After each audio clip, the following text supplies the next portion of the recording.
Bismillahirrahmanirrahim. Assalamualaikum warahmatullahi wabarakatuh. Saya Deki. Kali ini saya akan menjelaskan, ya. Jadi menyampaikan dari penggunaan Airlink dalam pengembangan jaringan wireless. Jadi jaringan wireless ini sekarang itu banyak diminati, ya. Jadi dari penggunaan menghubungkan lokasi A ke lokasi B, misalkan dari toko A ke toko B atau kantor pusat menghubungkan kantor cabang, ya. Jadi misalkan eh, menghubungkan antar pemerintahan, biasanya itu menggunakan jaringan wireless ini yang lebih eh, fleksibel, jadi mudah, ya. Terus apa sih eh, untungnya atau apa sih manfaatnya menggunakan Airlink ini? Jadi sebelum kita mengaplikasikannya secara real atau kita langsung ke lapangan untuk menggunakan radionya, kita biasanya mengcek dulu kondisi geografisnya itu seperti apa. Terus alat yang kita gunakan itu kira-kira alatnya seperti apa. Nah, jaraknya pun kita juga bisa melihat dari sini. Jaraknya berapa kilo. Alat yang digunakan, yang direkomendasikan kira-kira menggunakan alat apa. Nah, dari Airlink produknya Ubiquiti ini sudah tersedia, ya. Jadi ini disediakan dari Ubiquiti-nya langsung. Jadi kita bisa juga menggunakan rekomendasi alat dari Ubiquiti. Tentunya yang direkomendasikan di sini alatnya pasti produknya Ubiquiti semua. Nah, itu. Nah, terus jaringan wireless itu seperti apa, ya? Jadi gambarannya seperti ini. Misalkan titik A atau lokasi A ini, misalkan ini kantor pusat misalkan, ya. Kantor pusat menghubungkan dengan kantor cabang B, ya. Jadi intinya biasanya kalau kantor itu untuk sharing data, ya, biasanya. Untuk sharing data dari kantor pusat A menghubungkan ke kantor pusat B. Nah, itu menggunakan radio yang ditembakkan dari pusat A kemudian ditangkap oleh kantor cabang B. Nah, jadi terus dari A ke B ini jaraknya berapa kilo. Nah, dari pusat ke cabang jaraknya berapa kilo. Terus apa saja yang dilewati oleh wireless ini. Apakah nanti melewati gunung, ya, jadi gunung seperti ini, ya, ataukah datar, ya. Kalau datar seperti ini, ya, datar, apakah ada pegunungan-pegunungan. Nah, itu tentunya sangat mempengaruhi dari konektivitas dari radionya, ya. Jadi kemampuan dari radio pasti sangat terpengaruh sekali. Dari sinyal yang didapat itu pasti sangat berpengaruh sekali. Nah, inilah fungsi utama dari Airlink ini. Sebelum kita mengaplikasikannya secara real, tentunya kita kan nggak bisa, ya, melihat ketika kita panjat tower langsung kita melihat ke depan, oh di sana ada gunung nggak, ya, di sana ada pegunungan atau ada pohon tinggi nggak, ya, itu pasti nggak terlihat. Nah, kita menggunakan ini fitur dari Ubiquiti. Nah, langsung saja kita gunakan, ya. Langkah pertama yang kita lakukan yaitu pilih dulu modenya, pilih PTP atau PTMP. Jadi PTP itu point to point, hanya point A dan point B. Point to point, hanya 2 alat saja, ya. Jadi yang berkomunikasi itu hanya 2 alat saja. Terus kemudian ada juga PTMP. PTMP itu point to multi point. Jadi point A berhubungan atau berkomunikasi dengan point B, C, D, E, dan seterusnya. Jadi satu akses point ini, satu radio wireless nanti banyak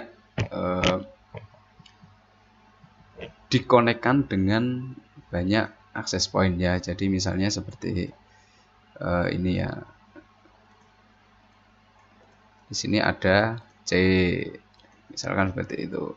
Terus ada lagi D dan sebagainya dan seterusnya. Nah, itu PTMP. Nah, karena saya yang sudah saya praktekkan itu menggunakan PTP, jadi saya akan mencontohkan secara PTP saja. Oke, kita pilih PTP. Nah, nanti akan muncul seperti ini ya. Terus kemudian kita yang pertama dulu kita pilih lokasinya dulu. Nah, ini ada muncul dua. Ini poin A, ini poin B. Nanti kita akan beri nama ya di sini ya. Nah, ini bisa dikasih nama device name-nya. Kita arahkan dulu ke lokasi saya. Kita arahkan, ini sebelahnya Kampung Coklat ya.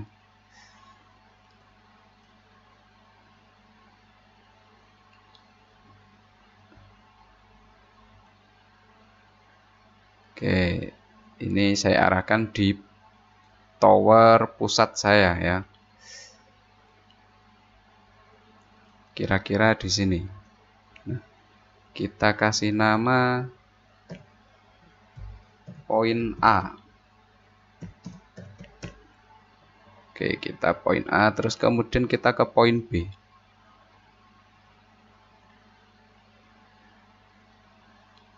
Poin B ini lokasinya di utaranya 511.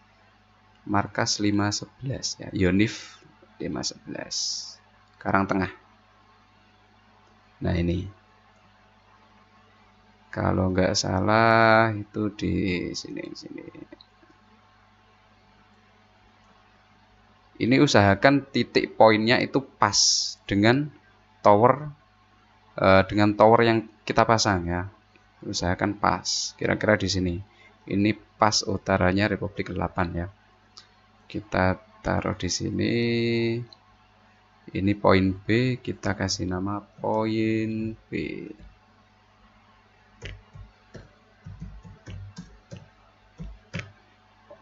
Oke. Nah, setelah kita arahkan seperti ini, nanti akan muncul jaraknya ya. Jarak dari poin A dan poin B ini berapa? Akan muncul di sini. Nah, ini 4,59 km. Jadi jarak dari poin A ke poin B itu 5,9 km. Nah, jadi kita pilih alatnya. Misalkan kita menggunakan power beam ya, power beam 5AC. Terus ini di poin A, di poin B sama ya. Kita menggunakan power beam. Kita atur juga ketinggian dari towernya. Installation height-nya. Ini ketinggian dari towernya atau radionya kita pasang di ketinggian berapa. Di poin A kurang lebih 40 meter. Terus kemudian di poin B-nya kurang lebih saya pasang 24 meter ya. Nah, jadi seperti ini. Ini kita misalkan kita ganti 20 meter. Nah, ini dia jadi pendek ya. 40 meter. Nah, dari tinggi. Nah, di sini ada terlihat kondisi geografisnya seperti apa. Ada cekungan-cekungan seperti ini. Nah, ini kalau kita lihat dari mata telanjang, pasti kelihatannya cuma lurus saja. Tapi kalau kita lihat dari map atau dari Google Earth seperti ini ya, kita pakai media Airlink ini, jadi kelihatan konturnya seperti apa ya. Jadi begini, kayak pegunungan kecil-kecil gini ya. Ini jadi seperti ini realnya. Lebih tinggi di poin B. Makanya saya pasang di sini towernya hanya 24 meter. Jadi soalnya lebih tinggi dari poin B ya. Nah, dari sini kita bisa lihat kira-kira sinyal yang kita dapat berapa? Minus 46 dBm.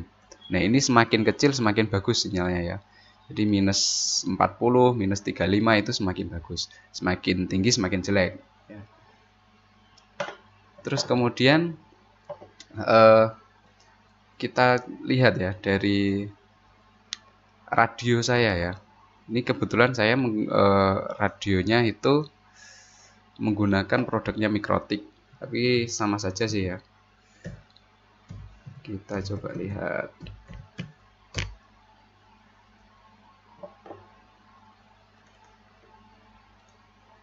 Nah, jadi di sini kita dapatkan signal itu minus 53 dBm.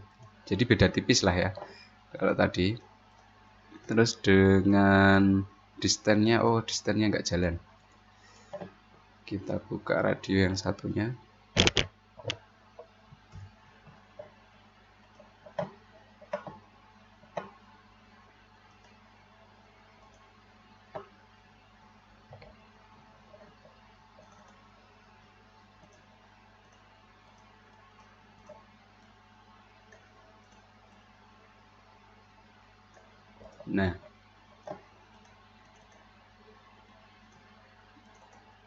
Nah, ini poin A dan ini poin B. AP klien ini poin B ya. Di Nadis Utara. Nah, ini poin B, ini poin A. Jadi ini kondisi real ya. Jadi yang saya tentukan di Airlink ini tadi kondisinya sama dengan ini ya. Ini ketinggiannya 40 meter, yang di sini ketinggiannya 24 meter. Ini sayangnya distance-nya kok enggak muncul ya. Seharusnya ini muncul distance-nya berapa kilometer itu seharusnya di sini terdeteksi. Nah, signal yang kita dapatkan berapa? Di sini minus 54 dBm. Sedangkan di Airlink itu minus 46 dBm. Kenapa kok seperti ini? Kok enggak sesuai, kok enggak cocok atau pas gitu ya dari prediksi Airlink. Nah, yang pertama, jadi ini produknya Ubiquiti, pasti berbeda. Di sini produknya dari Mikrotik, ya itu berbeda. Ini ada terus alat yang kita tentukan di sini PowerBeam 5AC. Nah, ini misalkan kita ganti, itu pasti hasilnya juga akan berbeda. Nah, ini pasti akan berbeda. Nah, meskipun perbedaannya akan sedikit. Dan juga kondisi geografis, kalau di radio ya, untuk radio itu tidak hanya kontur tanahnya saja yang mempengaruhi. Misalkan tanahnya seperti ini. Nah, ini kan loss ya. Jadi kita lihat di Airlink-nya saja. Nah, ini kan loss ya. Maksudnya loss itu tidak menabrak tanah atau tidak menabrak gunung yang di tengah sini, menonjol di tengah. Nah, ini kelihatannya tidak menabrak. Nah, tapi ketika di tengah sini ada pohon, tingginya sekitar, kalau di sini kan terus 32 meter ya. Di sini, nah di sini ketinggian pohon misalkan 27 meter. 27 meter itu pasti akan menabrak pohon. Nah, si radio wireless ini kalau menabrak pohon itu pasti berpengaruh ya. Jadi sinyalnya dBm ini akan berpengaruh. Nah, itu